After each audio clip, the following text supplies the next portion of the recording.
Assalamualaikum warahmatullahi wabarakatuh. Hello everyone, perkenalkan nama saya Danu Aji Nugroho dengan NPM 224111198 dari kelas manajemen 22C. Baik, di sini saya akan menyampaikan materi tentang prinsip-prinsip manajemen resiko. Apa sih manajemen resiko itu? Manajemen resiko adalah proses sistematis dan terstruktur yang dilakukan untuk mengelola risiko yang terjadi dalam suatu organisasi. Risiko diartikan sebagai akibat yang kurang menyenangkan dari suatu tindakan. Dan manajemen risiko bertujuan untuk menghindari risiko yang terjadi dalam sebuah perusahaan. Risiko dapat muncul kapan saja dan beragam, sehingga dibutuhkan suatu metode atau cara untuk mengantisipasinya. Manajemen risiko melibatkan langkah-langkah seperti identifikasi, analisis, evaluasi, dan pengendalian risiko secara sistematis dan terstruktur. Tujuan manajemen risiko adalah untuk menjamin bahwa suatu perusahaan atau organisasi dapat memahami, mengukur, serta memonitor berbagai macam risiko yang terjadi dan juga memastikan kebijakan-kebijakan yang telah dibuat dapat mengendalikan berbagai macam risiko yang ada. Selanjutnya yaitu prinsip-prinsip manajemen risiko. Prinsip-prinsip manajemen risiko yang perlu diperhatikan dalam pengelolaan risiko adalah sebagai berikut. Yang pertama yaitu perumusan tujuan. Kejelasan visi dan misi perusahaan menjadi pedoman untuk menentukan langkah-langkah rasional dan strategi yang harus ditempuh, termasuk tujuan yang hendak dicapai dalam pengelolaan risiko perusahaan melalui langkah-langkah antisipasi risiko secara umum yang bertujuan untuk menghindari segala bentuk pemborosan. Yang kedua yaitu kesatuan arah. Dalam menjalankan suatu kegiatan dalam perusahaan, maka harus mempunyai tujuan yang sama dengan yang diarahkan oleh pimpinan. Dalam buku Prinsip-Prinsip Manajemen, dikatakan seorang karyawan yang bekerja di salah satu bagian hanya menerima instruksi sebagai kegiatan tertentu dari seorang kepala bagian yang menjadi atasannya. Yang ketiga yaitu pembagian kerja dan pendelegasian wewenang.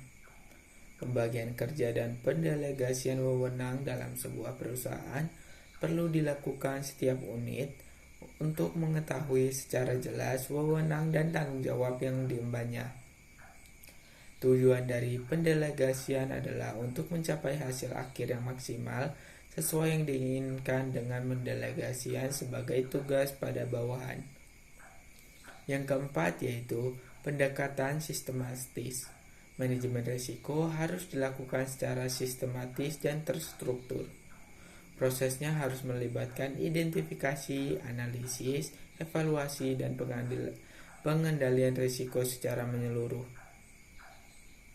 Pendekatan sistematis membantu memastikan bahwa semua risiko yang relevan telah diidentifikasi dan dikelola dengan baik. Yang kelima yaitu pemimpin tertinggi terlibat. Manajemen risiko adalah tanggung jawab organisasi secara keseluruhan. Oleh karena itu, pemimpin tertinggi atau manajemen senior harus terlibat secara aktif dalam mendukung dan mempromosikan praktik manajemen risiko. Hal ini penting untuk menciptakan budaya yang menghargai manajemen risiko dan memprioritaskan keamanan dan keberlanjutan. Selanjutnya yang keenam yaitu pendekatan berbasis risiko. Manajemen risiko harus berdasarkan pemahaman yang jelas tentang risiko dan potensi dampaknya. Risiko harus diidentifikasi, dianalisis, dan dievaluasi berdasarkan probabilitas terjadinya dan dampak yang mungkin terjadi. Pendekatan berbasis risiko membantu dalam mengarahkan sumber daya dan upaya pengelolaan risiko pada risiko yang paling signifikan. Yang ketujuh yaitu pemantauan dan tinjauan. Mengawasi dan memantau risiko secara terus-menerus, serta melakukan tinjauan berkala terhadap efektivitas strategi pengelolaan risiko. Jika ada perubahan dalam lingkungan atau kondisi bisnis, perlu dilakukan penyesuaian dan pembaruan dalam manajemen risiko.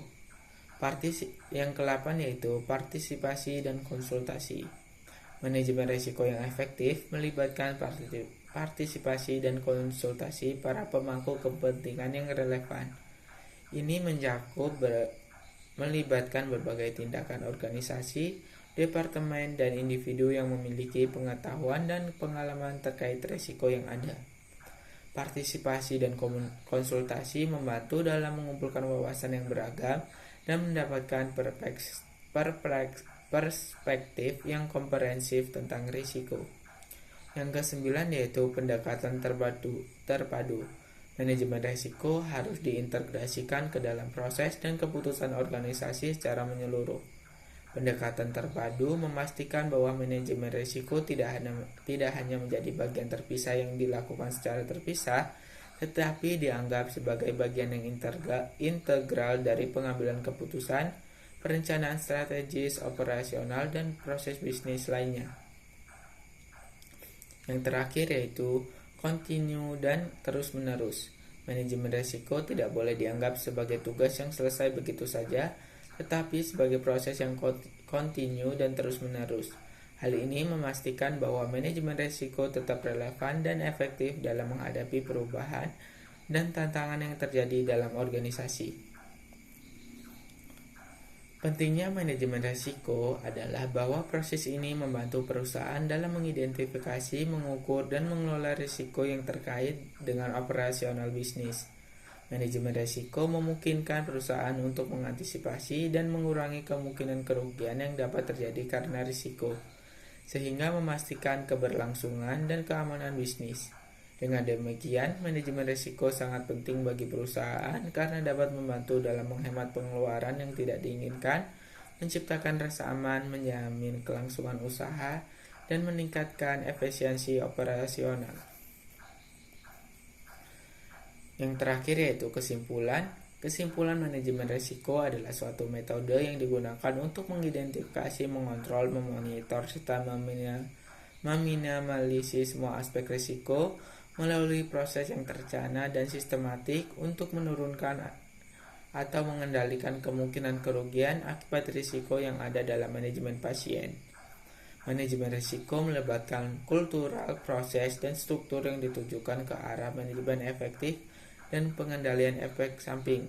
Prinsipnya adalah identifikasi akar permasalahan, mengarah pada penilaian risiko medik dan dalam situasi klinik untuk dapat mengambil langkah yang rasional dalam rangka mengontrol risiko. Tahap-tahap manajemen risiko terdiri dari identifikasi, analisa, pengendalian, evaluasi risiko yang ditujukan untuk menurunkan risiko serta morbiditas dan mortalitas.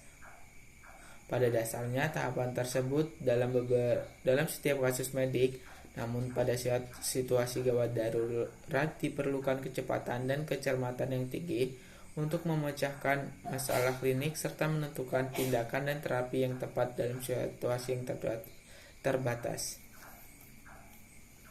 Baik, itu saja yang bisa saya sampaikan. Saya akhiri. Wassalamualaikum warahmatullahi wabarakatuh. Terima kasih.